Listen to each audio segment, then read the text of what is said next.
Video को देखने वाले सभी साथियों, छात्र छात्राओं का एक बार फिर से स्वागत है आपके अपने चैनल ऑनलाइन ITI मंत्रा में। जैसा कि आप सभी को पता है, ITI के एग्ज़ाम को ध्यान में रखते हुए इंजीनियरिंग ड्राइंग के सभी महत्वपूर्ण क्वेश्चनों की एक सीरीज चलाई जा रही है। उसी सीरीज के तहत आज हम लेकर आए हैं एक अति महत्वपूर्ण चैप्टर जिसका नाम है different types of line used in engineering drawing. इस चैप्टर में से हर साल 2 या 3 क्वेश्चन पक्का आते हैं। वैसे भी इंजीनियरिंग ड्राइंग को समझने के लिए अलग अलग तरह की लाइंस का ज्ञान होना अति आवश्यक है। तो आज की इस वीडियो में सबसे पहले हम डिफरेंट टाइप्स ऑफ लाइन को समझेंगे, फिर उससे रिलेटेड सभी इंपॉर्टेंट क्वेश्चन करेंगे। हर बार की तरह वीडियो के अंत में एक क्विज रखी गई है जिसमें 2 इंपॉर्टेंट क्वेश्चन पूछे जाएंगे, जिससे आपको पता लग सकेगा कि आपको टॉपिक कितना समझ में आया। तो वीडियो को अंत तक ज़रूर देखिएगा। तो आइए शुरू करते हैं आज की वीडियो। हेलो। तो साथियों, शुरू करते हैं हमारा आज का टॉपिक जिसका नाम है different types of lines used in engineering drawing. तो सबसे पहले यही समझेंगे कि इंजीनियरिंग ड्राइंग में कितने तरह की लाइनें यूज की जाती हैं। आपके सामने एक चार्ट खुला हुआ है, उसमें सभी तरह की लाइनों के बारे में दिया हुआ है। सबसे पहले हमारे सामने लाइन है आउटलाइन। यह आउटलाइन थिक कॉन्टिन्यूस खींची जाती है। देखो 3 तरह की लाइनें होंगी, एक है थिक और एक होगी थिन और एक होगी मीडियम थिक। थिक का मतलब है यहाँ पर मोटी लाइन जो नॉर्मल से थोड़ी सी मोटी होगी। थिन का मतलब है पतली लाइन जो बिल्कुल पतली लाइन होगी। और मीडियम थिक का मतलब है जो मध्यम मोटी होगी, यानी ज़्यादा मोटी भी नहीं और ज़्यादा पतली भी। अब आउटलाइन किस तरह की लाइन है? थिक लाइन है। और कैसे खींची हुई है? कॉन्टिन्यूस खींची हुई है, यानी बीच में कोई भी गैप नहीं है, कोई भी स्पेस नहीं है। इसका प्रयोग ड्राइंग में आउटलाइन यानी जो मेन लाइन्स हैं, बाहरी लाइनें हैं, उसको बनाने में किया जाता है। दूसरी लाइन है डायमेंशन लाइन। डायमेंशन लाइन बनाने का तरीका है, एक thin line continuous thick line खींची जाती है, दोनों साइड उसके एरो हेड होता है। इसको बंद करने के लिए दोनों साइड एरो हेड होगा। इसका प्रयोग फिगर में ऑब्जेक्ट की लेंथ, ब्रेड्थ, हाइट दर्शाने के लिए किया जाता है। तीसरी लाइन है हिडन लाइन। नाम से ही पता लगता है हिडन, हिडन मतलब छुपी हुई। इसको अदृश्य लाइन भी कहते हैं, क्योंकि इसका प्रयोग उन वस्तुओं को, उन ऑब्जेक्ट को दिखाने के लिए किया जाता है जो नॉर्मली उस व्यू में दिखाई नहीं देते, लेकिन वो ऑब्जेक्ट में प्रेजेंट होते हैं। उस तरह के अदृश्य चीज़ों को दिखाने के लिए हिडन लाइन का प्रयोग किया जाता है। ये इसको डैश्ड लाइन भी कहते हैं। डैश्ड लाइन भी कहते हैं। डैश्ड लाइन क्यों कहते हैं? क्योंकि इसको बनाने के लिए हम एक dash, gap, dash, gap, dash, gap, dash, यानी बीच बीच में गैप देते हुए हम डैश लगाकर बनाते हैं, इसलिए इसको डैश्ड लाइन भी कहते हैं। साइज में ये मीडियम होती है, ना ज़्यादा मोटी ना ज़्यादा पतली। अगली लाइन है सेंटर लाइन। सेंटर लाइन बनाने के लिए हम एक बड़ा डैश लगाते हैं, उसके बाद एक छोटा डैश, फिर बड़ा डैश, एक छोटा डैश, बड़ा डैश, छोटा डैश। सेंटर लाइन का प्रयोग हम किसी भी ऑब्जेक्ट का सेंटर दिखाने के लिए यूज करते हैं। जैसे हमारे पास मान लिया एक सर्कल है, इसका अगर सेंटर दिखाना है तो सेंटर लाइन ऐसे दिखाई जाएगी, एक बड़ा डैश, एक छोटा डैश, एक बड़ा डैश, एक छोटा डैश। और साइज में ये थिन होती है, पतली होती है। इसको कई बार हम लोकस लाइन भी कहते हैं। नेक्स्ट हमारी लाइन है cutting plane line. Cutting plane line बनाने का तरीका उसी तरह से है जैसे सेंटर लाइन बनाई जाती है, यानी एक बड़ा डैश, एक छोटा डैश, एक बड़ा डैश, एक छोटा डैश। लेकिन इसके जो दोनों एंड्स हैं वो थिक होते हैं, मोटे होते हैं दोनों जो एंड हैं, और बीच में ये थिन होती है लाइन, पतली होती है। इस लाइन का प्रयोग किसी भी ऑब्जेक्ट के कटिंग पार्ट को दिखाने के लिए किया जाता है। नेक्स्ट लाइन है short break line. Short break line एक ऐसी लाइन है जो फ्री हैंड बनाई जाती है। नेक्स्ट है हमारी short break line. Short break line free hand ऐसे बनाई जाती है जैसा कि डायग्राम में दिखाया गया है।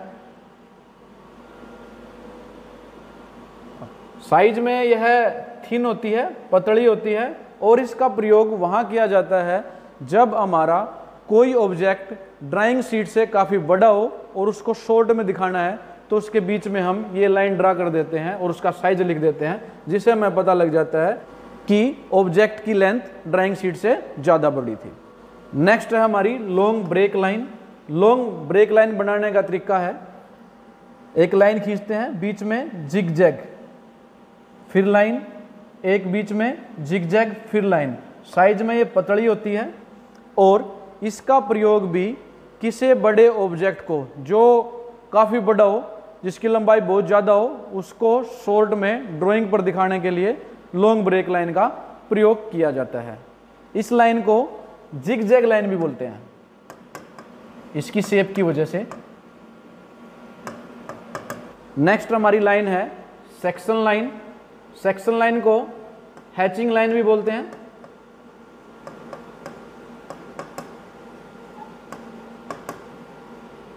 यह एक कॉन्टिन्यूअस थिन लाइन होती है।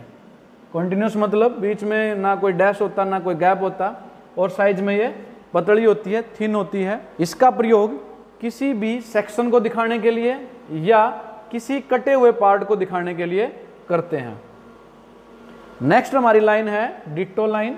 डिट्टो लाइन बनाने के लिए हम 2 डैश बीच में गैप रखते हैं, फिर 2 डैश बीच में गैप रखते हैं, 2 डैश फिर बीच में गैप रखते हैं, 2 डैश बीच में गैप रखते हैं। साइज इसका मीडियम होता है, ना ज़्यादा मोटाई होती है इसकी, ना ज़्यादा ये पतली होती है। डिट्टो लाइन का प्रयोग हम वहाँ करते हैं जब एक ही ड्राइंग शीट में कोई ऑब्जेक्ट बार बार रिपीट करना पड़ता है, तो बार बार उस ऑब्जेक्ट को बनाने के बजाय हम वहाँ पर डिट्टो लाइन का प्रयोग करते हैं।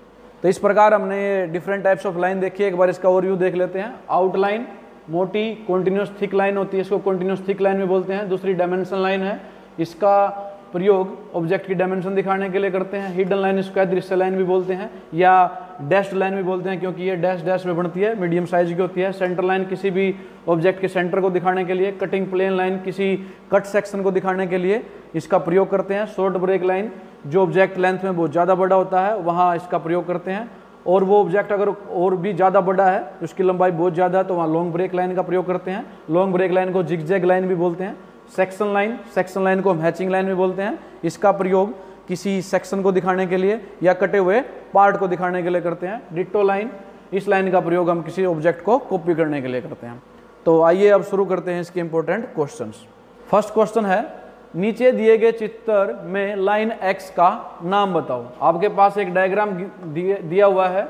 इस डायग्राम में एक्स जो ये लाइनें हैं, इनका नाम आपने बताना है। ऑप्शन हमारे पास है locus line, cutting plane line, centre line, hidden line. तो इसकी बनावट से देखो, इसकी बनावट क्या है, एक बड़ा डैश है, एक छोटा डैश है, एक बड़ा डैश है, एक छोटा डैश है, एक बड़ा डैश है, एक छोटा डैश है। तो इस प्रकार की जो लाइन थी वो कहलाती है सेंटर लाइन। इस तरह क्वेश्चन कई बार पूछा गया है। तो ये है हमारी सेंटर लाइन। नेक्स्ट क्वेश्चन, नीचे दिए गए चित्र में लाइन एक्स का नाम बताओ। अब आपके पास एक लाइन है जो पहले लंबाई में खींचते हैं, फिर इसमें एक जिगजैग बनता है, फिर लंबाई, फिर एक जिगजैग, फिर लंबाई। तो इस प्रकार की लाइन को क्या कहते हैं? ऑप्शन आपके पास locus line, cutting plane line, centre line, long break line. जैसा कि आपको पता है, इसको जिगजैग लाइन भी बोलते हैं, और जिसमें जिगजैग आता है उस लाइन को हम कहते हैं लॉन्ग ब्रेक लाइन। और इसका प्रयोग हम वहाँ करते हैं जहाँ पर हमारा ऑब्जेक्ट बहुत बड़ा होता है।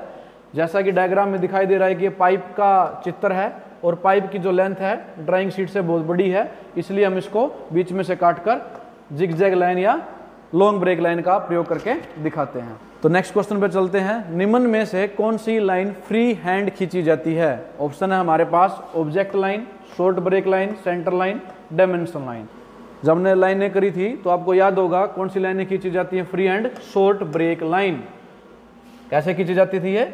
ऐसे, शॉर्ट ब्रेक लाइन। तो इस प्रकार से हमारा आंसर हो जाएगा short break line. Next question पर चलते हैं। नीचे दिए गए चित्र में लाइन एक्स का नाम बताओ।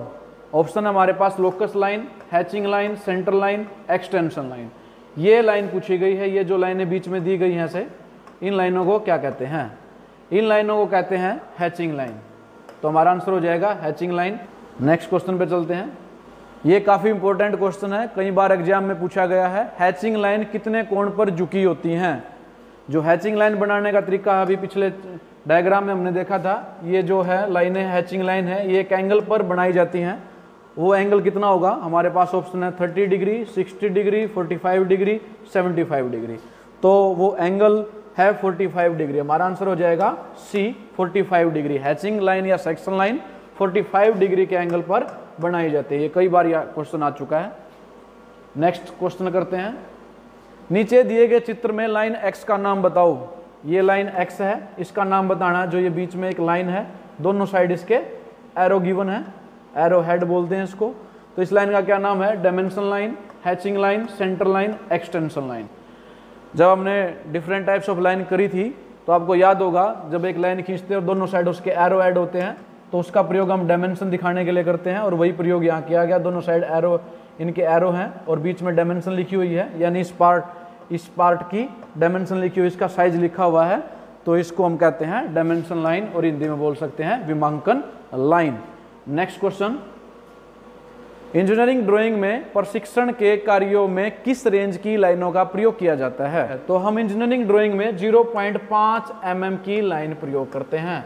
तो हमारा आंसर हो जाएगा बी, यानी 0.5 mm थिकनेस की रेंज की लाइनों का प्रयोग करते हैं इंजीनियरिंग ड्राइंग में। इसका मतलब है जो मोटी लाइन होगी वो 0.5 mm की होगी। नेक्स्ट क्वेश्चन पे चलते हैं। इंजीनियरिंग ड्राइंग में मोटी यानी कि थिक व बारीक यानी कि थिन लाइनों की मोटाई में अनुपात कितना होता है? यहां पर थिक और थिन लाइन के बीच का अनुपात पूछा गया है। ऑप्शन है हमारे पास 4:3, 5:4, 5:2, 3:2। तो हमारी थिक और थिन लाइन का जो रेशो होता है वो होता है 5:2। तो हमारा आंसर हो जाएगा सी। यहाँ रेशो का मतलब है, अभी हमने पिछले क्वेश्चन में पढ़ा था कि हमारी जो रेंज होती है वो 0.5 mm की होती है।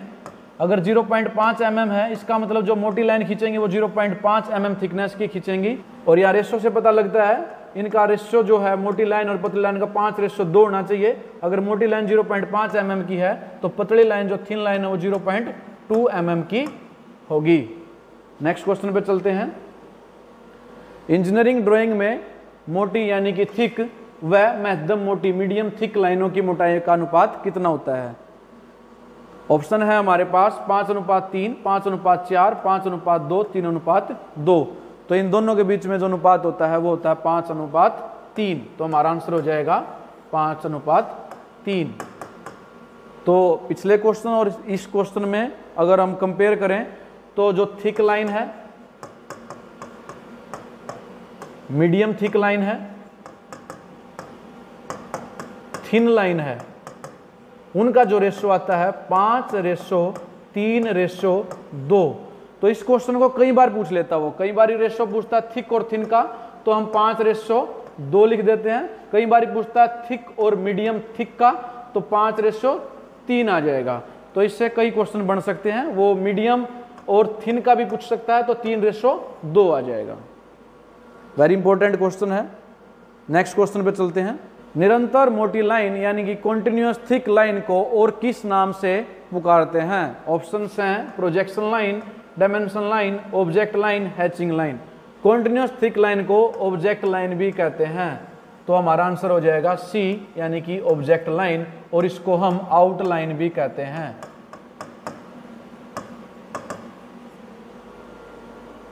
नेक्स्ट क्वेश्चन,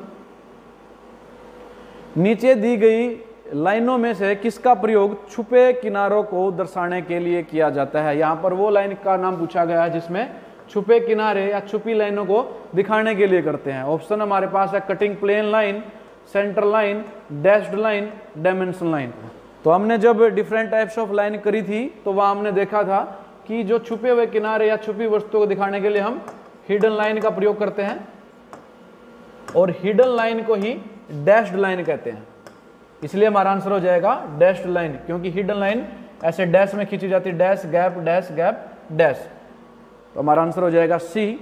नेक्स्ट क्वेश्चन, मोटे सिरों वाली पतली चेन लाइन किसे दर्शाने के लिए प्रयोग किया जाता है? मोटे सिरों वाली चेन लाइन यानी जो हमने सेंटर लाइन पढ़ी थी, बड़ा डैश छोटा डैश बड़ा डैश छोटा डैश बड़ा डैश छोटा डैश बड़ा डैश, और दोनों जो सिरे हैं वो थिक होते हैं।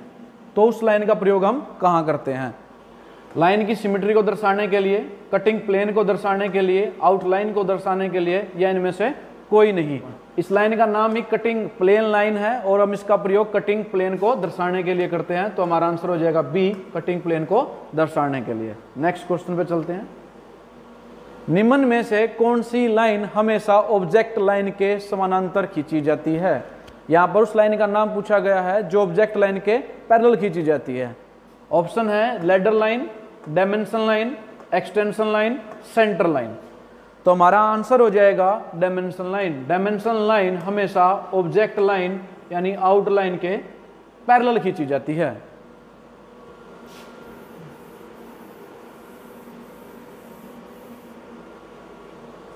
तो हमारा आंसर हो जाएगा, अब 1 2 3 4 5, तो हमारा आंसर हो जाएगा डायमेंशन लाइन। डायमेंशन लाइन हमेशा ऑब्जेक्ट लाइन के पैरेलल खींची जाती है। आप ये डायग्राम में भी देख सकते हैं। डायग्राम में ये ऑब्जेक्ट लाइंस हैं और इनकी जो डायमेंशन लाइन है इस लाइन के पैरेलल है। ये डायमेंशन लाइंस हैं, ये एक। तो डायमेंशन लाइन हमेशा ऑब्जेक्ट लाइन के पैरेलल आती है। तो नेक्स्ट क्वेश्चन पे चलते हैं। हैचिंग लाइन के बीच में कम से कम कितनी दूरी होनी चाहिए? जो हैचिंग लाइन हमने पढ़ी थी वैसे 45 डिग्री के एंगल पे खींची जाती हैं। ये किसी सेक्शन को या कटे हुए पार्ट को दिखाने के लिए इसका प्रयोग करते हैं। तो इनके बीच में जो ये दूरी है दो लाइनों के बीच में, ये कम से कम कितनी होनी चाहिए? ऑप्शन हमारे पास है 0.5 mm, 0.6 mm, 0.7 mm, 0.8 mm। इन दोनों के बीच में जो दूरी होनी चाहिए कम से कम 0.7 mm यानी कि मिलीमीटर होनी चाहिए। तो हमारा आंसर हो जाएगा सी। तो साथियों ये थे इस चैप्टर के इंपॉर्टेंट क्वेश्चन। अब चलते हैं हमारी क्विज की तरफ। क्विज में 2 क्वेश्चन पूछे जाएंगे जिनका जवाब आपको कमेंट बॉक्स में जरूर लिखना है। क्वेश्चन नंबर 1 है, निम्न में से हिडन लाइन को पहचानो। हिडन लाइन या डैश्ड लाइन भी इसको कहते हैं, वह आपने पहचाननी है। इस प्रकार से भी क्वेश्चन कई बार पूछते हैं। ए, बी, सी, डी 4 ऑप्शन आपको दी गई हैं। इनमें से आपने बतानी है कि हिडन लाइन कौन सी है, किस प्रकार से आप उसको दर्शाते हैं।